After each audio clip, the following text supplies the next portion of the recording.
First, I'd like to introduce the board of the Raza Historical Society, and I'll call out names, and please stand, and maybe you can hold your applause until we're through. First of all, our secretary is Dr. Ramon MARTINEZ.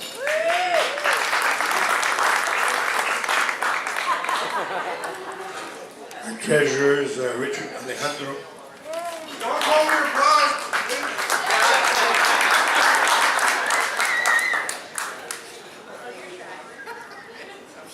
Villagran, he's assistant secretary.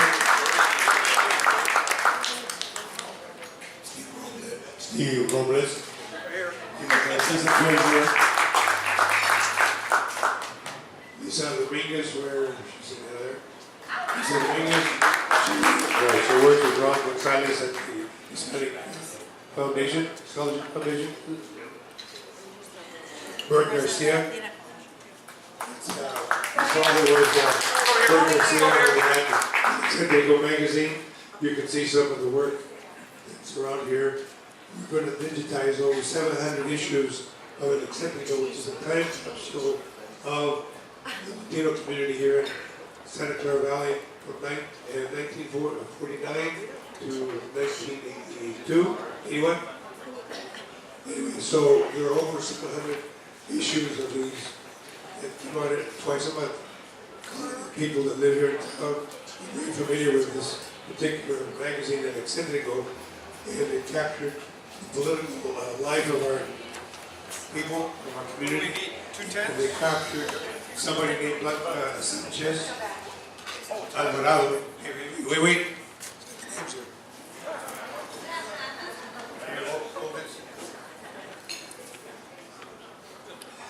Mora, where is Marcy? Oh, he's volunteers. He's been off with me back at the Mexican Heritage Center. Dr. Gregorio Torres. Behind me. He's from Mexican Heritage Studies at San Jose State. Dr. Consuelo Rodriguez, she's at the front desk over there, registering everybody. Walk out to Santa Clara University. Awesome for her job.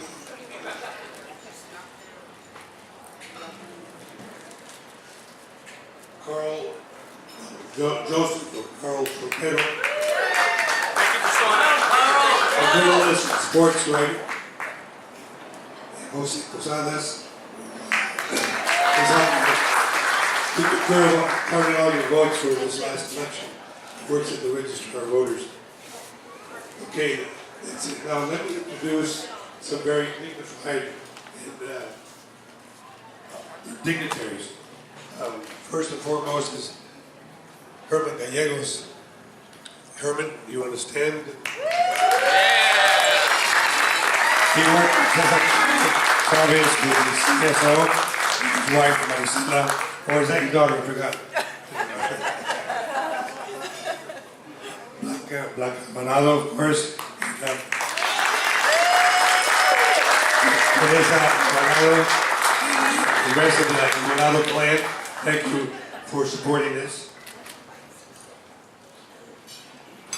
Dr. or Professor Francisco Jimenez.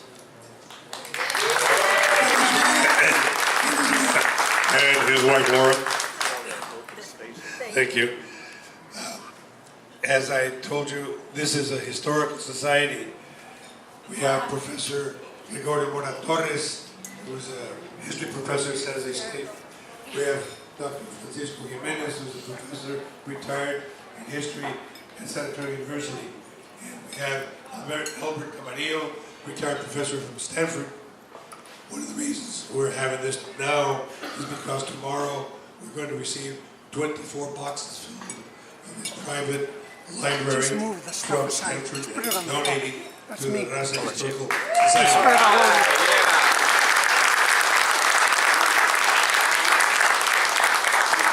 I'm going to ask some of you if you want to say a few words, at which time then I'll ask Dr. Camarillo to tell us what motivated him to give us this amazing gift.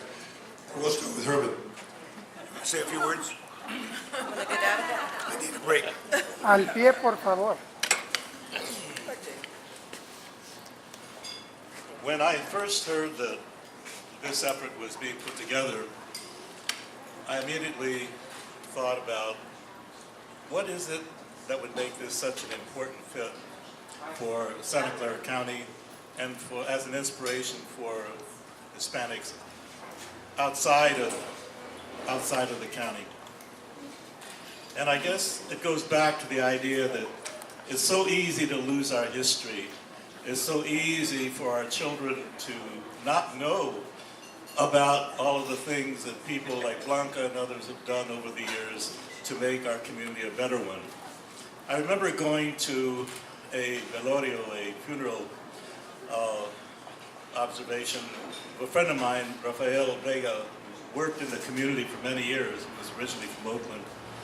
And after the rosary and people were asked to say a few words, I got up and I spoke about all of the things that I knew about Ralph Vega and the things that he did in the community. And after I had spoken, his family members came up to me and said, Mr. Gallegos, Herman, we had no idea our uncle had done all those great things. I mean, he was truly an inspiration, you know, after he had heard the words I had shared. So what this is about is not only just preserving our past, but it's sharing this with future generations so they know that whatever we tried to do may not have given us total victory, but it got us closer because what we tried to do made it possible for people to get a little bit of courage and inspiration to continue the fight for peace and justice, which we need so badly in this country. So I accepted with great enthusiasm the invitation to visit here tonight, but also to be a part in some way in the work that is being done here tonight. And I really hope that it continues because we don't have monuments like this that preserve our history, which is so badly needed. So please do what we can to make it succeed. Thank you. Herman Gallegos. Blanca, no tienes pelos en la lengua, ¿verdad?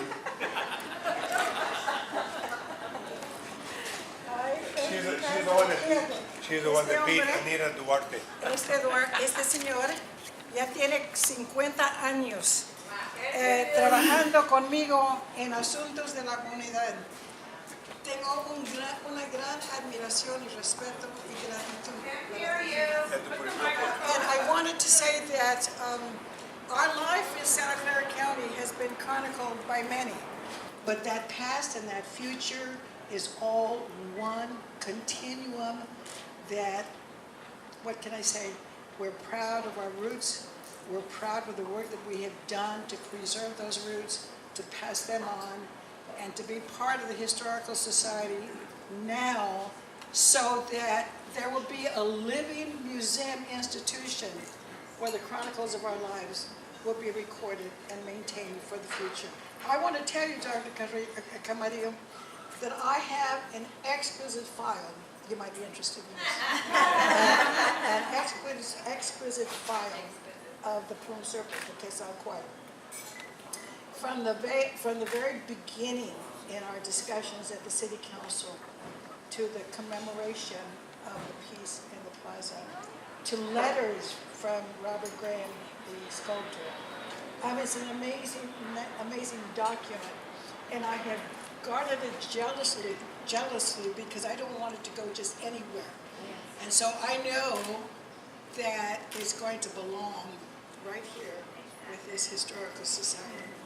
And the same can be said about the work and the policy efforts that went behind the building of the Mexican Heritage Project. Again, archives that have not had a house until now. Thank you for being here, Francisco.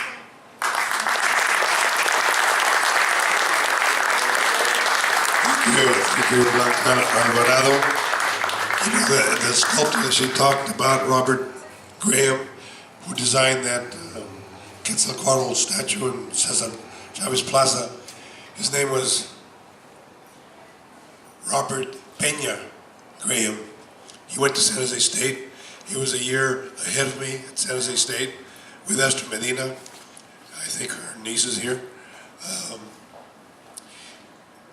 We should document that sort of information so that people can know that it wasn't just Robert Graham, it was Robert Peña Graham. In the same way that the Fallon House, Thomas Fallon did not become wealthy by selling picks and shovels to the miners. He married Carmela Castro, a family that had lots of land, and because California had the community property laws, when the American settlers or Americans came over here, they found out that if they married these girls, they became owners of half their property because that's community property. Where they came from in New York, and Pennsylvania, and New Jersey, it was this English common law, and there they got nothing. So that's why we have community property laws here in California. But we should change the name of that Fallon House to incorporate what it is. It's the Castro Fallon House. Then people can understand it. It came to me only when I was going through my grandchildren through the tour of the house. And we were at the bedroom of this Mr. Fallon. I said, so Mr. Fallon was married? She said, yes. I said, what was her name? Mrs. Fallon. We must not forget our roots. Professor Jimenez, come on up here and tell us why you're willing to support what we're doing. He's a famous author of many books that detail his life and how he came to be the star at Santa Clara University.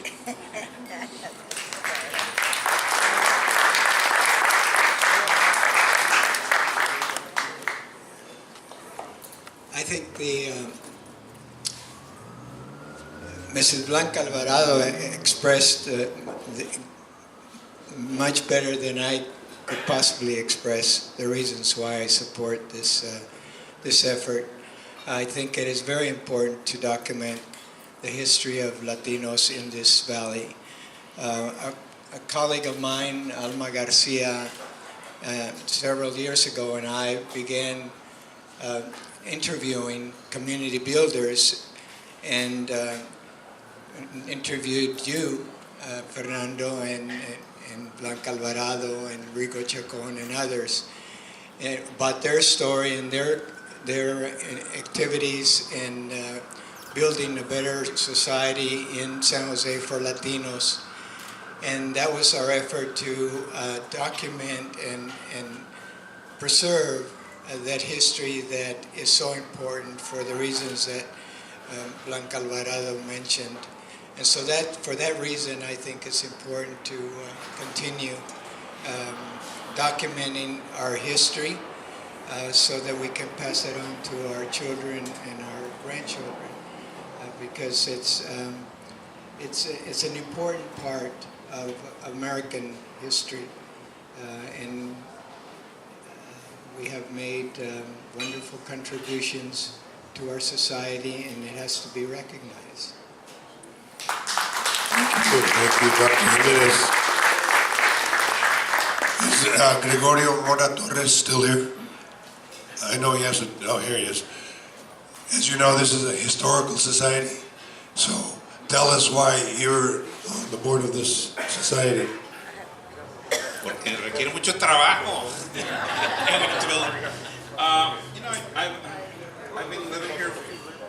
I've been living here for a long time, since the 1960s. And before that, there was really no Mexican history. And it's not because there is no Mexican history, because nobody really wrote about it. And it wasn't until the 1990s when I started doing some research and realized that there's an incredible amount of information. And I'm gonna point out the father, because I think there's a real historian here. The father of Bert Garcia, el señor Humberto Garcia, who began to publish this little magazine as early as 1949, and he kept it going for a long, long time until the 1970s. Then his son took over it, and to me, that's really a treasure trove. Incredible amounts of information about the history of Mexicans that deal with everything: history, culture, politics. Okay? And obviously popular culture, music. And this is a magazine that nobody really knew anything about it. And so that's what really got me hooked. And I think that as we go more into the research of it, we're going to find a lot more information. Just imagine San Jose, the place that was home to the two greatest Mexican-American labor organizers, Cesar Chavez and Ernesto Galares in the 1940s and the 1950s. The greatest musicians like Los Tigres del Norte. Think about that. Great poets, great writers, Luis Valdez, who's now national acclaim, but he was also a local. So there's incredible knowledge. If you really wanted to talk about sports, San Jose is also a place where there was a lot of sports. And this is what we need to really research and recover, disseminate, because our young kids, the ones that go to San Jose State, the ones that go to Santa Clara University or Stanford, do not know anything about the Mexican history of Santa Clara Valley. And that's the reason why we're here. Thank you, Gregorio. You may have noticed behind me on these dual screens, our Secretary Ramon Martinez took videos of the time when Herman Gallegos came out to check out this place. This is going to be our place in History Park out near Center Road. It's called the Chimney House, and it was built in 1876 by a family named Campbell, and then the family named Checky bought it years later, and they lived in Willow Glen where the house was. And in 1974, the family didn't want the house, and so they gave it to San Jose, and now it's there, and it's been sitting there unoccupied all this time. We're going to take it over, we're going to fix it up, and it'll be the place where we'll house the collection of books that Dr. Alberto Camarillo is giving us tomorrow. So now, Albert, why don't you tell us why you want to give us these books? Thank you, Fernando, and thank you all for coming tonight. When I was contacted by Fernando a couple of years ago, I think, about the development of La Raza Historical Society, I really was excited because the building blocks for our history starts at our local communities. And unless we invest and support those efforts, the future generation will be deprived of our local history. And it's a rich history. When I look out at Herman Gallegos, I see the community service organization of the 1950s and the development of a new generation. When I see Blanca Alvarado, I see these pioneers that were fighting for social justice and our rights from the beginning, right? So when I learned from Fernando that this Chimney House is going to be the home of the La Raza Historical Society, I said, perfect. So I give him a call. Fernando, I have a huge collection of Mexican-American Chicano history, and I want to keep it intact. Are you interested? And of course he said yes. So to know that this lifetime of work that I've done will be in the collection of books and pamphlets and other things that go back to the 40s, the 50s, the 60s, and onward, will be in one place that students and the future generation go to Chimney House and look at these materials and engage in the education, understanding of our local history. So let me just reflect a little bit. So after 43 years, I retired from Stanford University. And as viejito, right, so they consider my students now el viejito. So I'm one of the founders of Mexican American history. Right? But I can tell you, as I'm reflecting back on a lifetime now of higher education and training, generation of Chicano and Chicana students. When I started at UCLA in 1966, you could not have pulled out 15 books on the Mexican American experience in the United States. Today we have thousands of books. thousands of articles that document the rich history of our community. And this is a part of it. The La Raza Historical Society is that local component of Santa Clara County local Mexican-American history. This has to be supported. It has to be supported by all of us. And not just for us, but for the next generation, as Blanca and Herman and others have said. Because this is the basis upon which education and power is founded.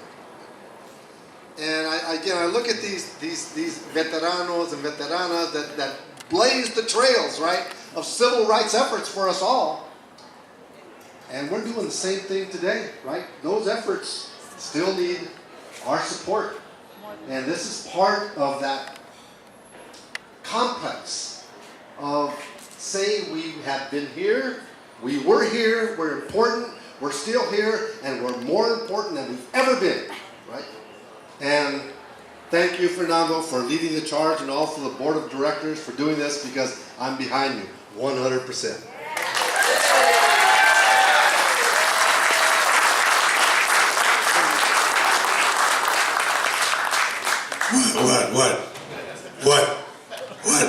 What? I have something to say, but I need to sit down. Who are you? Okay, so I'm Gil Villagran. I'm on the board. I was born in Mexico City, but I came through El Paso legally back in 1953. Grew up in Santa Clara. Went to San Jose State. And I got my degree in philosophy. And taking philosophy classes, I discovered a Spanish philosopher, Jose Ortega y Gasset. He was very popular in the 1950s, and he wrote a lot of books, and I read all of them that were translated into English. And the one remarkable thing that I remember that he said is, man has no nature. He has a history. Now, I'll update it to human beings have no nature. Like rabbits know how to do. They dig holes and they hop, and all animals they know what to do. Only humans, we don't know exactly what we need to do. I mean, we knew the physical things of procreation and making houses and taking care of ourselves, but we have to figure out what we have to do, because we have a history. Man has no nature, he has a history. And that's why it's very important that we study history, and that's how we get to know how we came to this valley, how we got to the moon, how we are going to, whatever we're going to be doing, is history. And that's why it's critical to study history, our history, and other people's histories. Thank you for indulging me. Thank you, Joe. Before I wrap it up, Damien Basic. Damien, are you here? He has a website that I love. It's the history of California, and he goes back, does a lot of research. He did research on Juan de Briones. He did research on, what's the name of that pass over here? Pacheco Pass, the families that wrote it. Come on over here, David.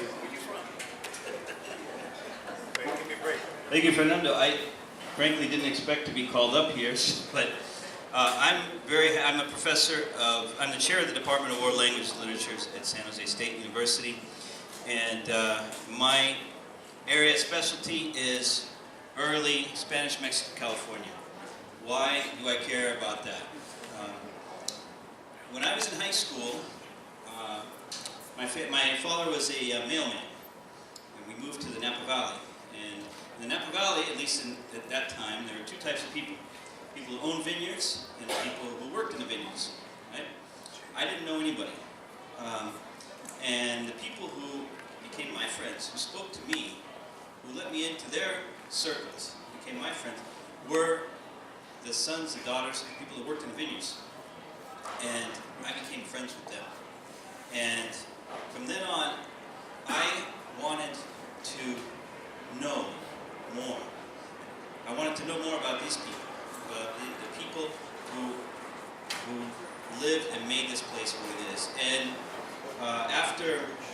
glad to hear there are so many UCLA grads here.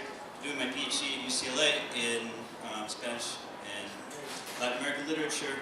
I came here to San Jose State and I found, wandering around in the California room of the library, I found documents from the 19th century written in Spanish. And I asked, are there any documents here in Spanish? Sure, we have these papers here, Pueblo papers. They're in Spanish, nobody knows what they are.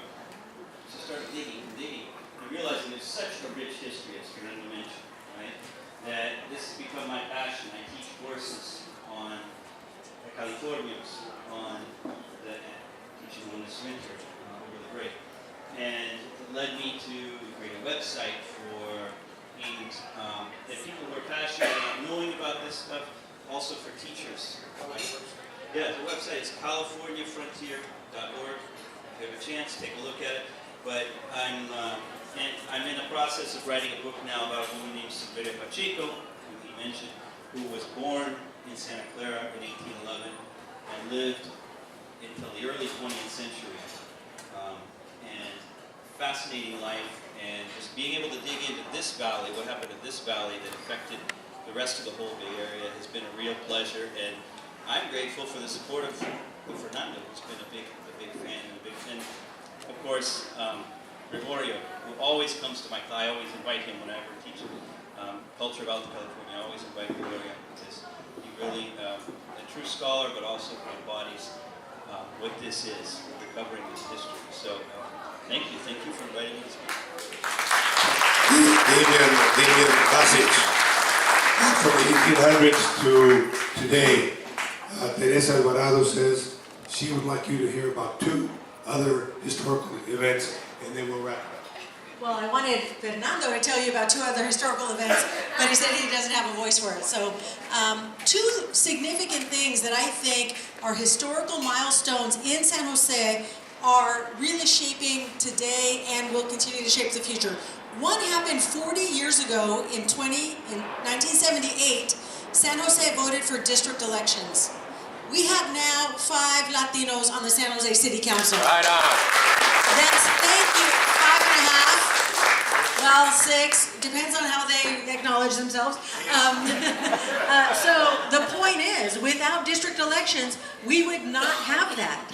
It's an incredible thing, and people across the country are being stripped of their voting rights every day in this country. We need to make sure that our people continue to have access to vote, make sure that our votes count, and make sure that our voice continues to be heard so that we can elect incredible representatives like I think we have in San Jose. The other big milestone was 20 years ago next year, and that was the establishment of the Mexican Heritage Plaza on September 9th, 1999. This incredible gentleman was the first chair of the board. He was the chair of the board. Pete Carrillo, who was here, was the first executive director. That is an incredible institution in our community that reflects our culture, our appreciation of the arts, and our kids are continuing to take classes there in mariachi and danza folklorico and all kinds of things. It's a beautiful institution that we need to make sure we support to continue our story going forward. So I just wanted to acknowledge those 2 historical milestones. Thank you, Teresa. I don't know how many of you know the difference between historic and historical. It's not immediately something that you would know.